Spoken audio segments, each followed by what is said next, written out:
The Lord be with you. Reading from the Holy Gospel according to Luke.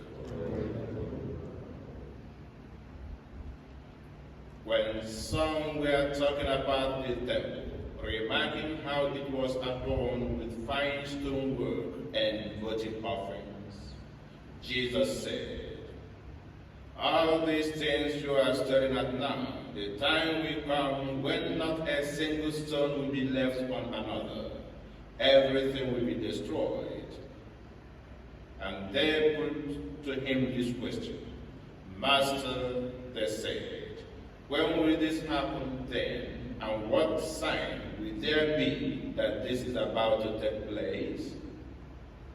"Take care not to be deceived," he said, "because many will come using my name and saying, 'I am he,' and the time is near at hand.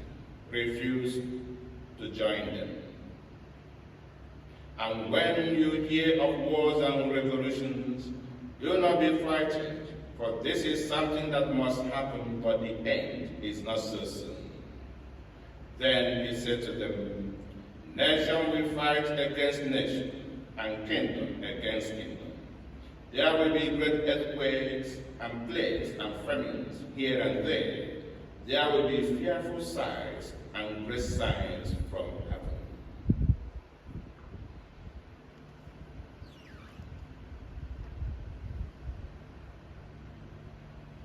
The Gospel of the Lord. Praise to you, Lord Jesus Christ.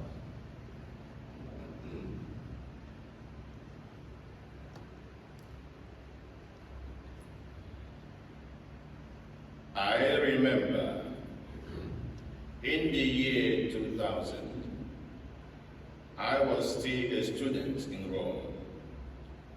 There was a very big rumor then that the world was coming to an end in the year 2000.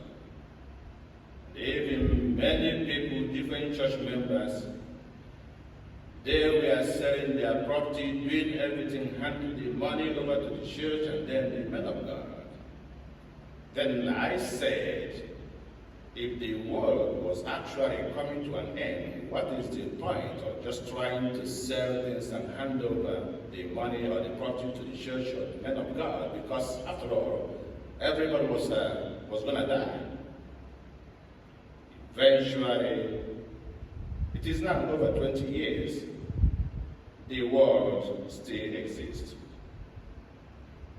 A few weeks ago, somebody gave me a call and said to me, that she wanted candles to be blessed for her because of the 3 days darkness.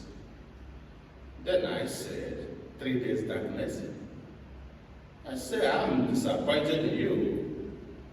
Now, she said that she was to give to her children just to make them to be ready. And I said, even your children will be disappointed in you for saying this to them. Then I said to her,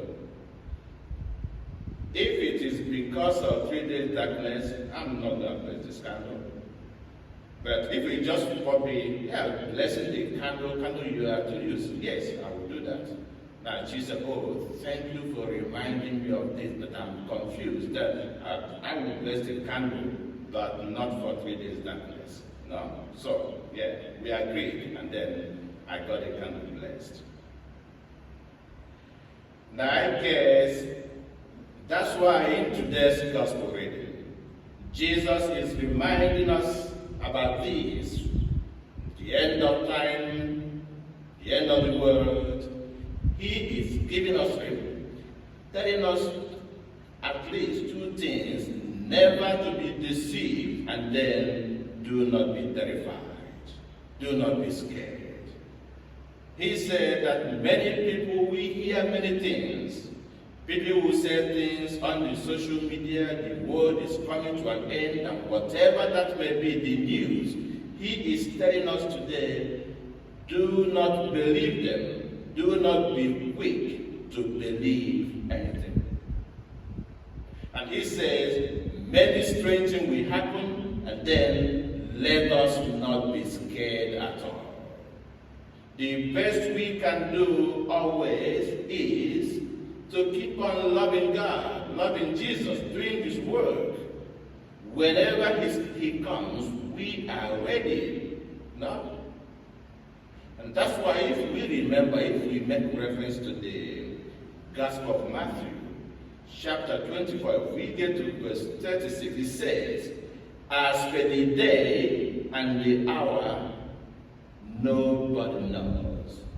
Neither the angels nor the Son, is only the Father.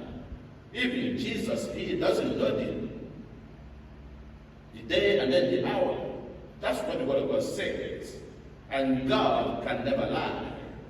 Therefore, it is a reminder to us as we go about our Christian life, there will be strange news, messages, information, contradicting messages about the end of the time, especially when we look around and then see things happen to the world here and there. Jesus is telling us, when these things are happening, it is a sign, but the time is not yet so soon. But most often, many people, they believe because of the strange things, wars here and there, that the time is so soon. No. Jesus in today's gospel, He is saying, let's listen to Him again. He says, and when you hear of wars and revolutions, do not be frightened, for this is something that must happen, but the end is not so soon. Therefore, it is a reminder to us never to be scared, never to be afraid. Remember, God cannot lie. If for whatever reason, Bobby, we make a prediction and say it's going to happen today or tomorrow, and then it is as we have predicted, it then means that God, the Word of God, comes to be full of lies. But Jesus, He says, nobody knows the time or the hour. Remember, if we make reference, that's to the book of Numbers. Remember, chapter 23, verse 19, it says that God, He is not a man who can lie. Therefore, in this Mass, we are praying that God may bless us and give us the courage to always never allow ourselves to be deceived by all the conflicting and contradicting information out there, and never to be scared about the future. The only thing we need to do is in our lives that we continue to love God. We continue to do everything that pleases Him. Whenever He comes, we say, yes, we are